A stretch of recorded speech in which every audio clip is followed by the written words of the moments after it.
انا ضعيف ومش قد اللي بيحصل لي. انا ضعيف جدا، كل اللي بيحصل فوق طاقتي، مش قادر اكمل، حاسس اني بتكسر من جوه وكل حاجه بتقع فوق دماغي مره واحده. ليه ربنا بيحملني اكتر من قدرتي؟ هو شايف ان انا قوي وانا مش كده؟ ربك سبحانه وتعالى بيقول لا يكلف الله نفسا الا وسعها. يعني الكلام اللي فوق ده مش انت اللي بتقوله لنفسك، الشيطان اللي بيقوله لك. عارف يعني ايه؟ يعني مهما حصل ومهما اتكومت عليك هموم فده معناه انك تقدر. حتى لو انت مش شايف القوة دي ربنا شايفها. ربنا مش بيجرب فيك، ده خلقك وعارف مفاتيحك، عارف انك تقدر على قد ايه، وعمرك ما هتشيل كيلو زيادة عن قدرتك.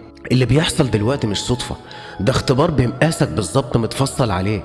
ولو حسيت انك بتضعف فده مش غلط، ده طبيعي. بس خليك فاكر الضعف مش نهاية، ده مجرد محطة فقط لا غير، وبعدها القوة بتيجي. والله سيدنا موسى لما خاف قال رب إني لما أنزلت إلي من خير فقير. يعني اعترف بضعفه، بس النتيجة ربنا رزقه وقواه واختاره وبقى نبي. اللي اعترف انه ضعيف ربنا عمله قائد.